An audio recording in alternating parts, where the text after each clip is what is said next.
So by way of introduction, this is in your program, and I'll read a little bit of what's in the program and also add a little bit more. That our keynote speaker, Earth Guardian's Youth Director, Xiuhtezcatl Martinez, is a 19-year-old activist. He's an indigenous climate activist, hip-hop artist, and a powerful, powerful voice on the front lines of global youth-led environmental movement. He started speaking out at the age of 6 and began speaking around the world. He has spoken up at the United Nations Summit in Rio, addressed the General Assembly at the UN in New York City. He has worked locally to get pesticides out of parks, coal ash contained, and moratoriums on fracking in his state, and is currently a lead plaintiff in a youth-led lawsuit against the federal government for their failure to protect the atmosphere for future generations, because we all have the right to breathe clean air. He has traveled across the nation and to many parts of the world, educating his generation about the state of the planet that they are inheriting and inspiring youth into action to protect the planet. When we came up with the theme of the day, global activism, youth leading the way, he was the first person that came to the minds of a lot of people on the Committee on Equity and Community, and we were so thrilled that he was available to speak today. And personally, instead of making New Year's resolutions, I have new school year resolutions, which often take the form of a word or a phrase, and one of my words for this year is optimism. And I was talking to him last night about how hard it is to be aware of all that is messed up in the world and how hard it is to hold on to optimism. And he is someone who gives me optimism, and I'm so, so thrilled to welcome Xiuhtezcatl to the stage.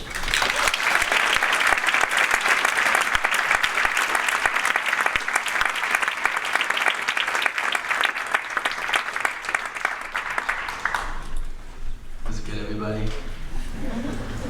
My name is Xiuhtezcatl. And that's an X for the crossroads that I face. I for within, the beginning of all change, waiting for you, my people. The reason that I rap, try to represent your voice in every single track. That's H, higher learning. T for all the teachers, teaching me to tell a story, get up off the bleachers. And easy, my life has never been much suffering, motivates the stroke of my pen. That's CA, the California waves. My Latino family from Mexico to the Bay. Viva la raza, la revolución, la pelea de la gente es lo que me inspiró. T from Mexico, Tenochtitlan, jungla de obsidiana, regresará, and that's an L for the miracle of life we've been living. Never find some kids so young and so driven. Biali, ando toca Xiuhtezcatl Martinez. Nochanompa in Boulder, Colorado, al Tepe, Nochanompa in Xiuhtezcatl al Tepe. Introducing myself in my native language. Well, first I was rapping, and then now I'd like to introduce myself in my native language. My people are the Mexica peoples, the indigenous peoples of Mexico City, of Mexico Tenochtitlan. You got any Mexica, Chicano, Mexican homies in the house? Nada? No Mexicans in the building. Oh yeah, that's what's up. I was gonna say like y'all make some noise for that raza, but it's fine. It's early. For me it's like 11. I'm on East Coast time, so I'm chilling. But I'm grateful I could be out here with everybody. Again, thank you to I was speaking to Tilda last night and kind of hearing a little bit about the school and the different work y'all have done and different focuses on issues that are larger than what I would expect in a traditional high school. So I'm kind of excited for the day and for the conversations that can unfold from this presentation, from some of the ideas that I have to share with y'all. I am 19 years old. I'm from Boulder, Colorado. My family's from Mexico City on my dad's side, on my mom's side. They're from different parts of the United States. Definitely grateful that we have acknowledged that we are on stolen Ohlone and Martinez territories. And I think as we move through the world, it's very easy for us to ignore it and not think about the land that we stand upon and the history of colonization that still carries very significant implications as to how we are living and existing today. So grateful for that context. When I first started doing stuff like this and getting up on a stage and talking about the environment, talking about the climate, I was like 6, very small, and there was this, very, very deep passion that I had from a very young age. Very deep connection to the natural world, to growing up in the traditional ways of my ancestors and my people, being taught by my father. That all life is sacred, that all life is connected, that we have an inherent responsibility as indigenous peoples to preserve our land, our water, our culture. For us as indigenous peoples, what many refer to as activism, for us is actually just acts of cultural survival. Because for many indigenous communities and ways of life, our understanding, our creation stories our ways of interacting with our communities are inherently woven into the natural systems on this planet. Honoring and having ceremony and prayer for clean water, for healthy soil, for a good crop, like that is all deeply woven into our ways of being. So I grew up very, in nature, traveling a lot to different ceremonies, learning about this. And that gave me, a level of passion. From a young age, my mom was very involved, environmental activist. All my older siblings were in it. So it was like very fertile soil for me to tap in at a very young age. And what was interesting is when I first got involved, Boulder, the community that I come from is a very white community, predominantly white, very wealthy, affluent community. And I started going to these protests and these rallies, these marches, speaking out. And it was me and then a lot of old white people. And shout out all the old white people that were showing up, It was cool and it was dope. I have a lot of respect for a lot of others in the community that were, laying a really good groundwork, that had done a lot to fight to shut down Rocky Flats way back in like the 70s or something. And do a lot of good environmental work to kind of lay the pathway, And at the same time, I was like, okay, so why is there no other brown people? Because, even though it was a predominantly white community, there was, hella Latino, Chicano, brown communities even within Boulder still. I went to public school and it was a mixed demographic of youth. And kind of from those early ages, I began to question the story that we were telling about climate change and about global warming and the climate crisis and about activism in general. And I feel like the conclusion that I've come to over the last few years is that we have and are continuing to tell a very broken narrative around what this all means. And I've gone and had the privilege and the opportunity to travel to different parts of the world, of the country, and speak to university students, high school students, represent at the United Nations in all these different arenas. And across the board, there is still this sense that the way we're communicating and talking about this is fundamentally flawed. And that goes, I think that takes us back to the roots of the issue that we're actually experiencing of the climate crisis. And for me, what I've noticed and seen and by speaking to a lot of people, both frontlines activists and community members and indigenous elders, to climate scientists and legal and political experts, that there is this cultural disconnect from, and I think humanity is experiencing this on a lot of different levels. Disconnection from self, the disconnection from one another as fellow human beings, spawning different levels of hatred and violence and discrimination. Disconnection to the food we eat. We're eating 3 meals a day, and I think very few people take the time and energy to really understand what that means, what that looks like, where our food comes from, what it's packaged in, how it was transported, where it goes afterwards, waste. A disconnection to the water that we drink. So it's the faucet and it pours out infinitely. We don't think about what it takes to get to where we are. And I think, as a whole, we are very disconnected to the planet, to the earth, where we can even actually view visuals on social media, on Instagram, on Facebook. I don't really use Facebook anymore, but for all the adults in the building, you're still using Facebook. Emails. Wherever it is, you're viewing these visuals of the Australian wildfires. 1 billion animals killed by the wildfires. Koalas are, we're hearing this stuff all around us. And we can literally see visuals of the world on fire, of coral reefs completely being acidified and being wiped out. And we can comfortably continue doing nothing and continue in our complacency and not challenge our own idea that, or the idea that, yeah, what I'm doing is enough. Like, my school doesn't use, and it's cool, I can't really use these examples a lot of places, but like, you know, for people that go here, like, yeah, my school doesn't even use single-use plastic. Or like, we got rid of our plastic water bottles or whatever, like, we're an environmentally conscious school, and it's like, you know, I think as a whole, we are still very disconnected to the issues around us, and yeah, I mean, I think a big part of that is because of the story that's been laid out for us, and it ties back to why in my community, you know, there has been such a large amount of lack of diversity within the movement, and I think as a whole across the board, because the story that we're telling isn't celebratory and inclusive of the deep need for intersectionality and diversity within these movements, and that's, I think, a flawed ideology. And then the reason that we are where we are today, where even though scientists are literally telling us that we have a decade, 10 years, to do the work to avert the worst and most irreversible impacts of the climate crisis, we can still just like go to school and go to work, and we're all guilty of it, all of us. And this isn't any way to place blame, but I think it's important for us to recognize that we are very truthfully in a global emergency.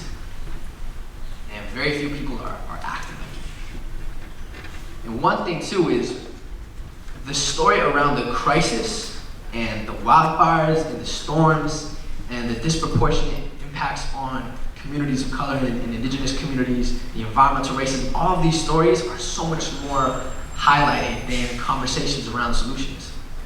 We're not effectively facilitating and fostering conversations around what we can actually do about it, on what scaled organization tactics can look like for us to go from the small steps of using less plastic, of eating less meat, of doing all the basic things, towards actually like galvanizing our community to build momentum and build towards something much greater. So I think one problem as well is like this idea of activism.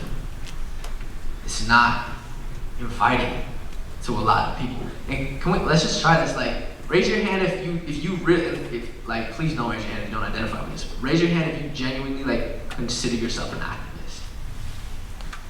1, 2, kind of 2.5. So it's like, I'll feel you. There's 400 people in this building. There's like 2, 3 activists out here. And I don't think it's your fault. I don't even like to identify that way. Because as soon as you raise your hand, like, I'm an activist, it places you inside of this very, very small box that society is constructed of what our imagination has allowed us to believe that activism looks like.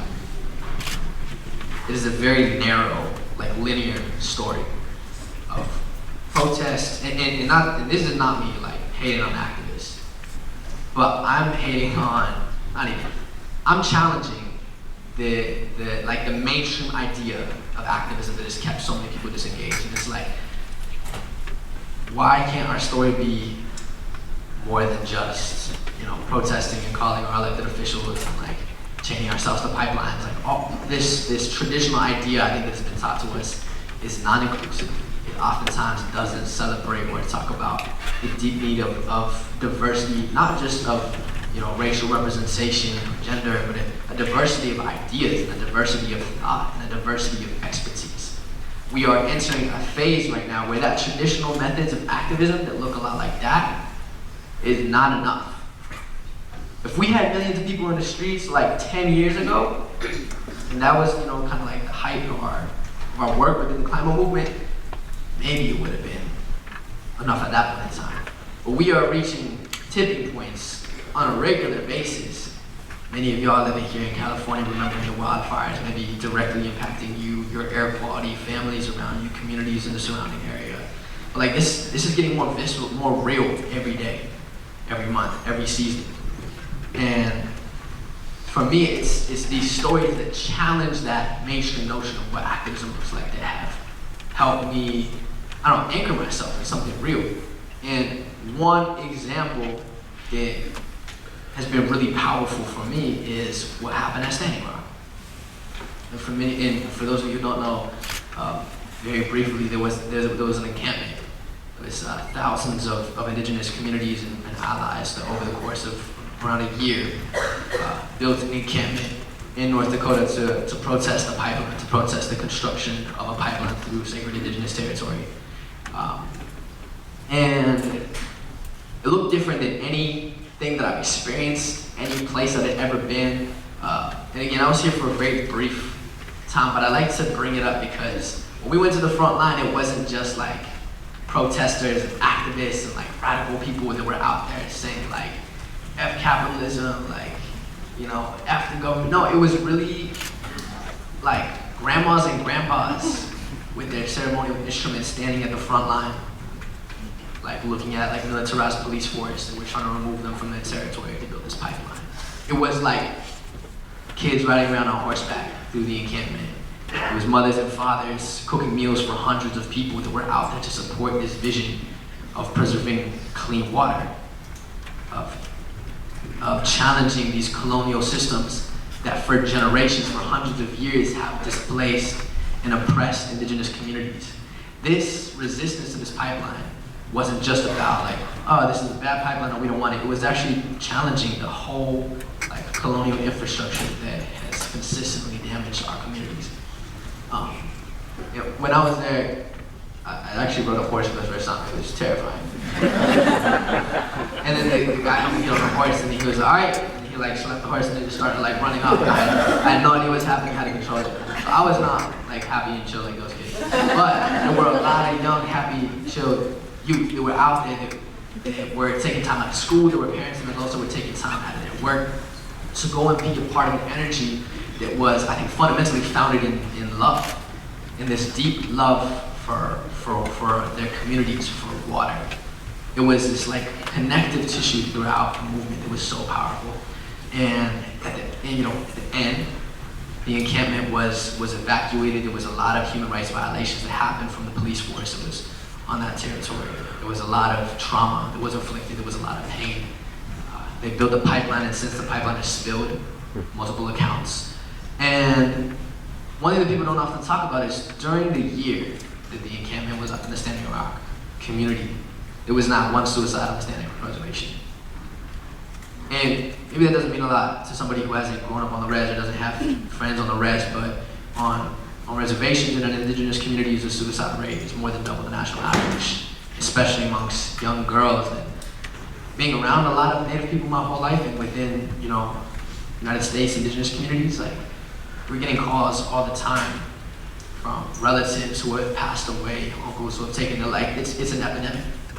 It's an epidemic. And the reason I think that we saw that at Standing Rock, because at the foundation of what we were fighting for was this deep belief that the way we hold these things sacred, like our water, like our ancestral legacy, young people were at the forefront of fighting for that, and the empowerment of youth was at the forefront of this conversation. And so for me, like, this moment changed a lot and set a lot of new precedents for what I have seen within the climate movement from there on out, of how we gather, of how we call on our allies for support, of how we stand in solidarity, not just to challenge the government or specific policies, but how we as a whole understand that this is a connected issue across the board, that this intersects with, different issues of economic injustice, of racial injustice, of treaty justice. So there's this moment that I think inspired a lot within me to continue to push the envelope of how we tell these stories, to make it something that more people can connect to. And the second piece for me that throughout the last several years has helped me gain a stronger understanding of my own work in the world and of how our generation can tap in is like simply through doing what we love. And when I'm the most comfortable and alive and inspired is when I'm on a stage like that, like performing. And through hip hop, through music, through this tool that I've been developing for the last 6-7 years. This was me and my DJ at a show in Denver just in December, opening for Jaden and Willow. And the energy when you hop up onto a stage like that just transforms everything. And the way that art can convey and communicate a story and a message, it's just fundamentally different than me standing up here and talking to you about either constructs of colonization or climate science, whatever it is, that when you connect to something through your love, like through your passion, that, I don't know, I think it changes the energy of our movements. And if you look back throughout history from different people who have stepped into the light to do that, whether it's been athletes like Muhammad Ali or artists like Frida Kahlo or Bob Marley or Tupac Shakur, like these different people have leveraged and used their platform of the way in which they connect to the world and using that to fight for justice, to fight for change. And if you think of Muhammad Ali, you don't think, oh, he was like a fighter, but he was also an activist. Like Muhammad Ali was that. Those identities were inherently woven into one another, and they weren't two separate things. And so for us as young people who are being exposed to this massive crisis and being told that like we are inheriting this, we have 10 years, like all this intensity, we need to start elevating and highlighting the reality that empowering and uplifting a generation is going to have to come with reminding us that whether you are an artist or a storyteller or an aspiring entrepreneur or a poet or a teacher or a doctor, like whatever it is that you are reaching for, whatever it is, however it is that you connect with the world as an athlete or a skater, like whatever, that is your pathway to engaging in these movements. You don't have to step outside of who you are to fight for an external cause that is separate from us. When we look up the climate crisis, it is an all-encompassing issue that threatens and affects every aspect of our lives, every aspect of human civilization. This is not just an environmental issue. I have a book coming out in June, tiny little book, it's like 40 pages, it's really small to read. And it's very small, it's just, simple. The connecting theme speaks on this disillusionment of separation. Illusion of separation. The book is titled Imaginary Borders, and one of the biggest topics that it talks about is how society has tricked us into thinking that the climate being labeled as an environmental issue, the climate crisis being seen solely as an environmental issue, has disconnected many people from understanding what that really means for us. Because as I said kind of at the beginning, like we are inherently disconnected from the environment. The climate crisis threatens everything from economic security to access to education, to access to clean food and water. The scientific projections are insane. $600 trillion of climate damages are projected to be experienced within the next 80 years from the climate crisis. We're talking about like students who are, y'all are gonna be off pursuing, whatever career paths or going to university. Like this is gonna affect every part of our lives. This is not just about, pipelines and coal plants and like wildfires. No, this is about this is about the way that the world is being shaped right now. And this is also not about 100 years in the future. This is about like this year, next year, the next 5, 10 years. So the urgency is really great, and I think matching that urgency with hope, with action, and with a generation that is brave enough to step outside of this linear idea of activism, this linear idea of creating change, to challenge that story and to push those boundaries and to go further than we ever thought was possible. That is the opportunity right now. But the greatest crisis humanity has faced is being balanced with an opportunity to change a lot about how our movements have been executed over the last decades. Yeah, it's super dope. You guys don't have single-use plastic. It's fire. In a space that I've tapped into and had throughout my life, to do that work, to reach further and to elevate my platform, my voice, is a movement called Earth Guardians. It's an organization called Earth Guardians. And one thing too is I'm standing up there and I'm keynoting y'all. Oh, I have all these ideas and things that I know, but not really. there's very little that separates us. There is like an unparalleled amount of potential and genius and power in each and every one of us. And the thing is, like, throughout my life, I have had an incredible privilege of like the support of my family, of my community, of the movement that I grew up in, that has allowed me to like step into the world with my voice in this way. My whole life I've had that. And everywhere I go, there are communities, there are young people that are like so inspired and excited to get involved, to tap in, to use their passion, to get engaged in organizing, to change their individual lifestyle habits. Like, there is such a powerful energy across the globe that I've experienced of the younger generation, like being ready to step up.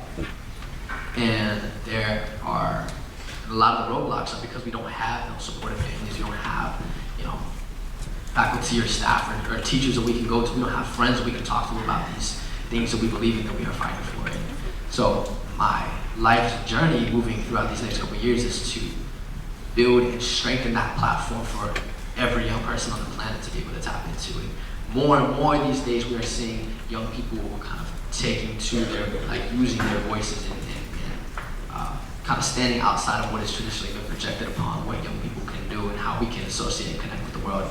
And Earth Guardians is a platform that has, for me, like changed the way that I've seen the conversation around these movements. For us, within Earth Guardians, my mom started it a long time ago in the 90s. And she started, I wasn't around then. I heard about it though. It was crazy. And so she started in accredited high school in Maui, Hawaii, on the island of Maui, and the whole curriculum was designed around environmental education, around offering an alternative learning platform for young people's passions and voices to be at the forefront of what we were teaching. And it created a totally different space on the island. It's like all my uncles and aunties were involved in the school. My cousins, my older siblings, they were all involved in the school. My mom never graduated high school. She never made it past 7th grade. She had a very crazy childhood. And there she is, like, starting her own school out on Maui because of a vision that she had of young people standing all over the world to change, like, our culture. And so Earth Guardians began in Maui. They did a crazy tour across the United States. There's all this super sick VCR footage of like this crazy tour that they did, stopping first here in San Francisco, going all the way across to New York, stopping in communities along the way. My grandpa was driving the bus. That's where my parents met. Like it's all this auspicious vibes. But Earth Guardians carried this message and this story everywhere they went. And more than like pushing any one issue or like even environmentalism, the story of Earth Guardians was around elevating the voice of youth. And back in the 90s, I think that was much less of an active conversation even than it is today. That was a long time ago. A lot has changed since then. And now, the way that Earth Guardians is manifested in the world, we have over like 350, 400 individual Earth Guardian crews, like 35, 40 countries, all over the world. And like this idea that my mom birthed all that time ago, like has now caught fire in young people from the Bay Area out to Bhutan and India and Nepal to Mexico City and Peru, like all over the place.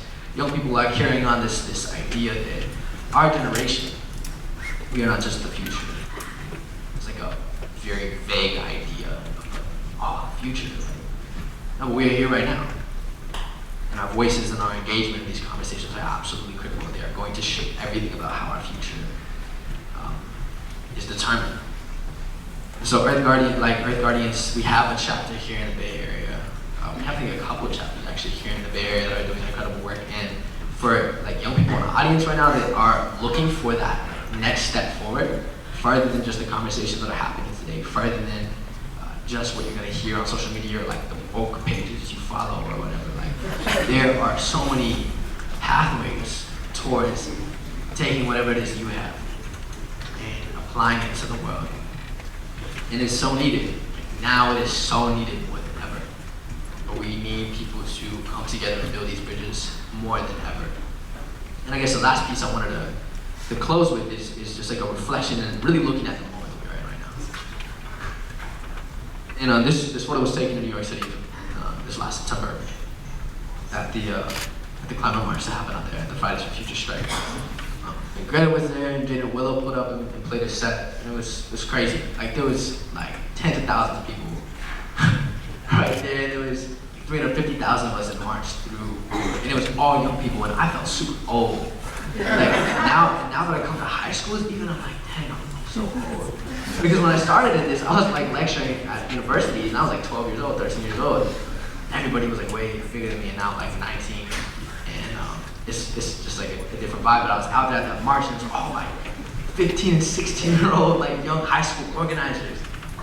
I was just so proud to see how far the movement has come from like those meetings and projects where it was like me and no people of color, no youth represented, to really like the climate conversation has shifted, and more than ever before people are kind of coming together to have these conversations. And I think our generation specifically, young people specifically, are in this position or in this place where we are kind of challenging these traditional constructs of our movement. You know, we are stepping out creatively as artists, as entrepreneurs, as visionaries, because we get it, because we are exposed. We are the best equipped generation in history, you know, to address a crisis that is this fundamental. We are the largest, the most diverse, the most educated, with the most access to technology, all these resources. And so we're standing at this tipping point where we have like the strength and the brilliance and like the power of a really incredible generation against like this massive crisis, against these massive corporate interests. And these next 10 years are gonna be like, I think, the craziest 10 years of our lives. And not just because the ages from like going into your 20s are crazy, but like, you know, the world is gonna change a lot. And we have this incredible opportunity right now more than ever to move through the phases of disempowerment and apathy and disconnection. Like, I've been there. Each and every one of those things, from hopelessness to feeling disenfranchised and unheard, like I've been there. And the importance is understanding that there is a place for you within these movements, and there's a place for you, for your voice. There is a deep need for you to play your part.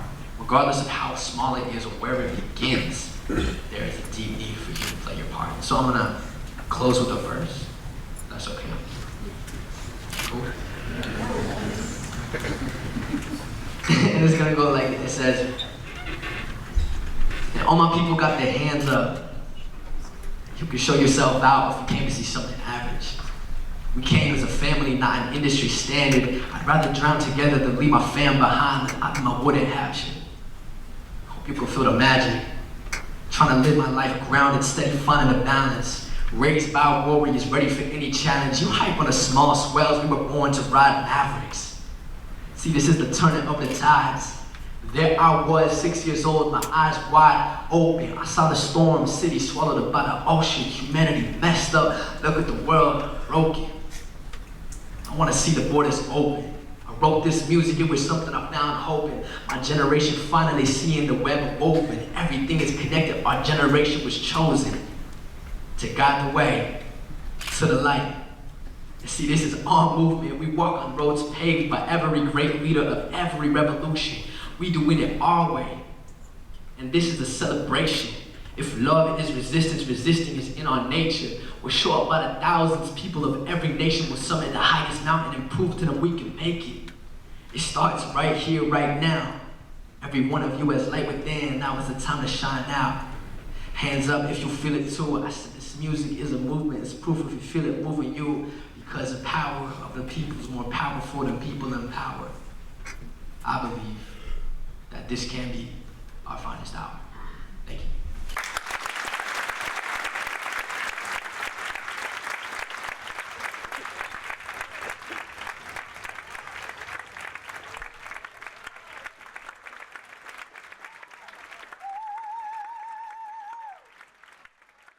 I appreciate the love for real. And just to plug a couple things.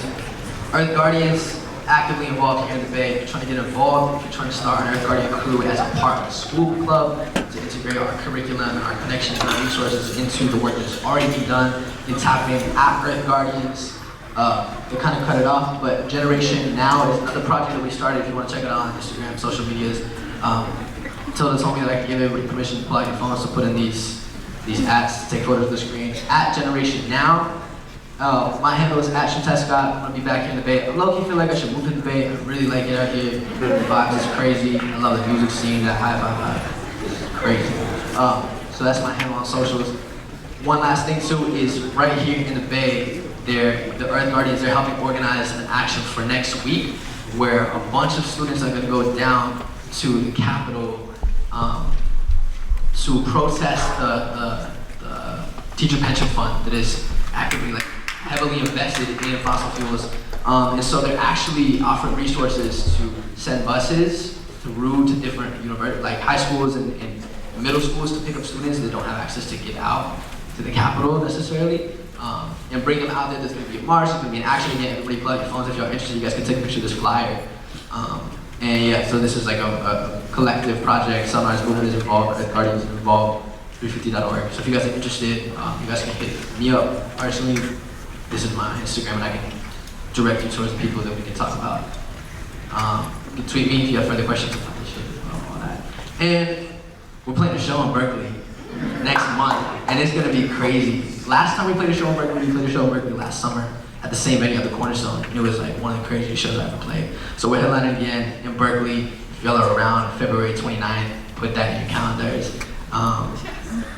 It's gonna be a vibe. And I just came back, I just headlined a show in New York City at the Mercury Lounge, and it was crazy. We have a bunch of new music coming out. The Voice Owners album is dropping next month. So yes, I'm an artist, yes, I'm an activist, we do all this. And Bay Area, pull up. And that's my plug, that's my shameless plug, that's what I gotta say. So, action next week to get the school pension fund to invest from fossil fuels. Next month, we going up, Berkeley, the Cornerstone. Yeah, these are the handles, Generation Now, and my handle if you're trying to show love. And I think we have time for some questions, yeah. So I have a mic, and I'll walk it over to you. Raise your hand if you have a question.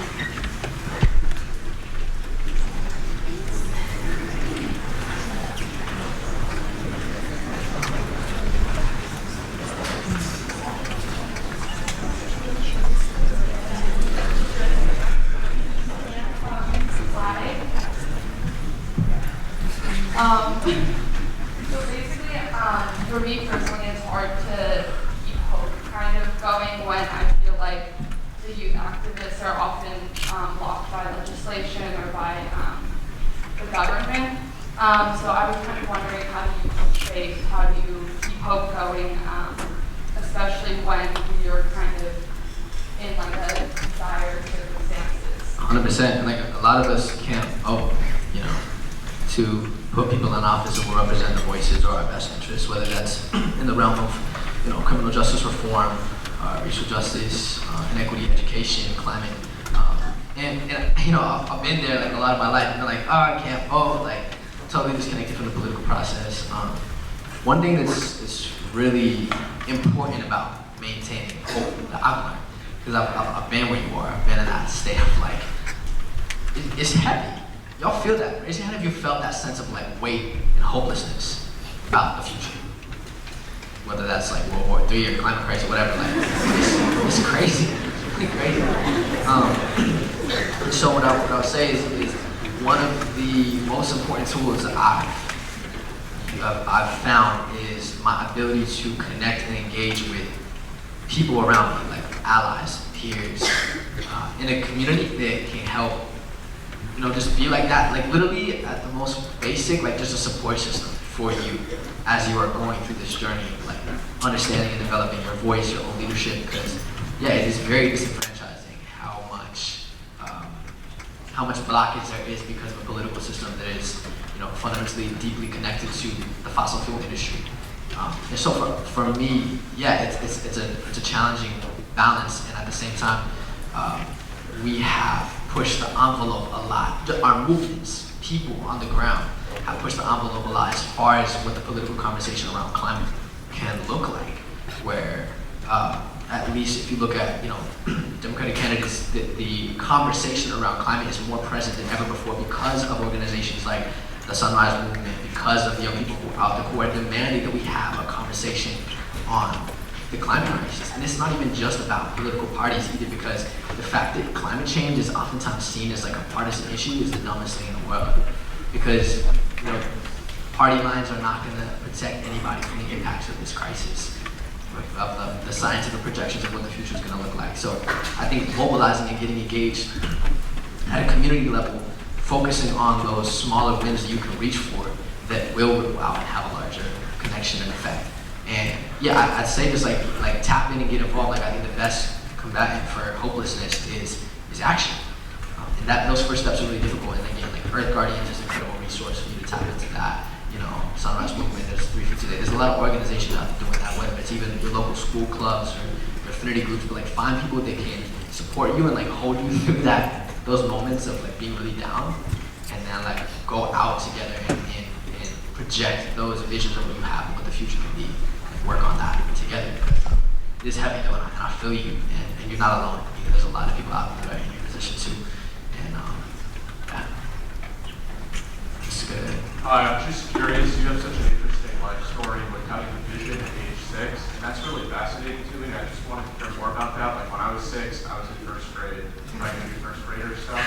And I just wanted, it seems like such a unique experience. I'm just curious to hear more. And like you were lecturing at colleges at age 12. When I was 12, I was nowhere near that. I don't think any of the students were anywhere near that, and adults. It's really interesting. I'm curious to hear more. Yeah, I was a weird kid.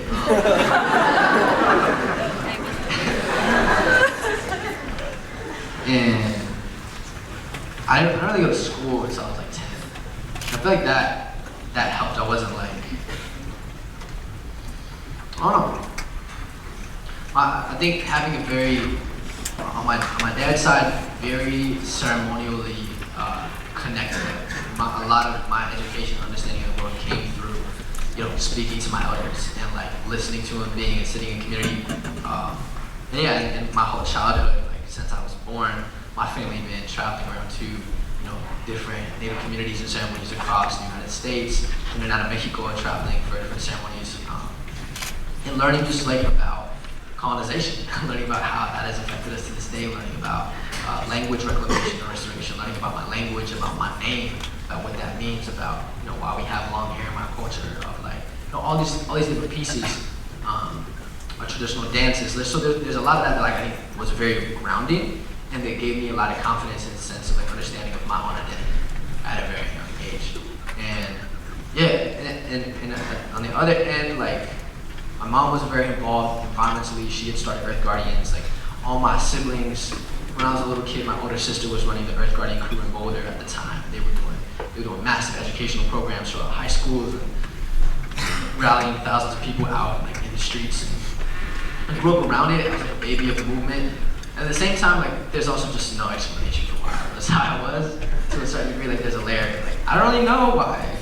Like I think back and I was like, how did I do that? I'm confused because like right now I still struggle and like have a hard time sometimes like coming up and like communicating myself eloquently and leaving behind the messages that I want to tell. So I think I had a really strong foundation, really good roots. I wasn't plugged into school until I was 10, so I feel like that was a lot of like flexibility for me to develop an understanding of the world through a lens that wasn't imposed on me by like educators or even peers, or like I didn't understand that other kids didn't grow up like celebrating our connection to like water. So I was like 9 or 10. I was like, what? I was confused. And it was like sheltering at like a certain. And when I was 10, I was like, yeah, I want to go to school. I want to be around people my age, and I want to like do more than just go and like sit and talk to my elders. Like, I don't know. It was an interesting experience growing up. It was bizarre, but yeah, I had a really, really strong support system, really strong platform for sure. And I also had no idea how to talk to people my age. And, so I learned social skills throughout middle school and high school. Yeah. Yes. We're going to squeeze in 2 more questions, one over here. Good morning, everyone. Good morning. Can you hear me? Yes, sir. Good morning, everyone. Thank you. Thank you first for being here. Thank you so much for being here for all students. I'm a teacher. I'm a science teacher here. My name's Eric. But that's not a great description of who I am. My birth name is Jose Luis Avalos. I'm from Paraguay, South America. I'm a scientist. My students who know me, I'm a teacher. And I really admire how you're integrating your identities. You don't stay within one identity. They're all seamlessly translated into one. I struggle with that. These are all my students. So in front of them, I want to admit, I struggle with bringing my identities as a scientist, as a Latino, as everything that I am. But you've done it masterfully. You've done it in front of us. So can you share with me and with our school about how you came to that place, how you've done that work? Thank you. I appreciate you asking that question. Yeah, it's a struggle, you know. In general, like being a teenager, like figuring out like who you are. It's tough, especially because I think so much of us have been like conditioned to. I think it's very culturally accepted to not have a connection or an understanding necessarily of like your ancestry, and I think many, you know, people of color. What I've experienced in a lot of conversations with my relatives and my family, I'm gonna speak for myself. Myself as a Mexican American, as an indigenous person, Latino, the experience of having that identity within me, and also seeing like so many of my peers like not wanting to carry that, not wanting to understand or go deeper. Like, there's a lot of trauma around our identity, for like ancestrally, historically, for white and POC folks like alike. It's just like so for me, like unpacking that and understanding that and like celebrating and being proud of that, it's been really hard, and I felt very disconnected from myself at times, and I go through it often. And for me, it's like returning to asking those questions of like, what is it that I'm really doing this for? Why is it? What responsibility do I have when I step up on a stage like this? I was on tour last summer, and an elder in Kumeyaay Nation, Kumeyaay territory, San Diego County, said to me, he said, when you step up on a stage, and you're speaking and performing, you carry the voices of all of our people. You carry the prayers of all of our people. You're like the arrowhead. And it's like, don't fuck it up. Excuse my language, but like, elders have helped affirm this like, you know, that connection to my identity and where I come from, and being biracial and multiracial, and it's been a constant journey, like exploring and understanding, and yeah, like I feel like I have a lot of trauma actually around my own whiteness, and being white, you know, as a part of my identity. So like there's a lot of layers also that you don't see when I step up on a stage right here. But I've done my best throughout my art, throughout my music, and I think that has been actually very therapeutic and very helpful to unpack and help me understand who I am. It's by being able to write and by understanding my context within the culture of hip hop. Yeah, it's been an evolving process, and I think I stand here. And amidst all of it though, like I was always taught by my dad to be very proud of where we come from and of who I am, and amidst the discrimination and the adversity my family has experienced throughout my life, for being Latino, for being immigrants, for being, you know, all these different identities that we carry with us. It's like the strength of my family, I think, has helped anchor me a lot, being able to come from a grounded place. So I appreciate that reflection, and yeah, we're all figuring it out, bro. So I feel you. Right. It's good. Similar to you, my family's very connected to the environment. My dad has spent the last 10 years dealing with green energy, setting solar panels, wind power. And I know how earlier you were talking about that 10 years ago, we had millions of people on the streets protesting, that was probably made more significant difference than now. And you said it has to change. Do you have any ideas about how that might change? Yeah, that's a huge question. That's what like 2020 is all about. Like, how do we like take that momentum from being in the streets forward? into doing something that's meaningfully shaping the world around us. Because to be very real, like, we need to transform a lot from the way our economics function to the way our governments and our policy facilitates and holds space to decarbonize our economy. Like, yeah, there's a lot of work that needs to be done. And it's hard to like frame yourself as an individual within that larger context often. See like how do I be a part of this like monumental shift that needs to happen in the next 10 years. And so for me, there's two projects that I'm working on right now, and one of which is a project called Now. And I get the last slide out of time. But this is a project that is working to galvanize and connect humanity to remove carbon and scale from the atmosphere to avert the worst, the climate crisis. And so we're working on a plug-in mechanism that can be tapped into anything we do, pretty much any financial transaction. But we are adding a layer of carbon removal to ticket sales. We're going to Flogna or a sporting event, or we're going to see an artist on tour. We can connect it to product and brand collaborations. We can plug it into plug it into different business models. We can essentially add like a layer of carbon removal to anything we do.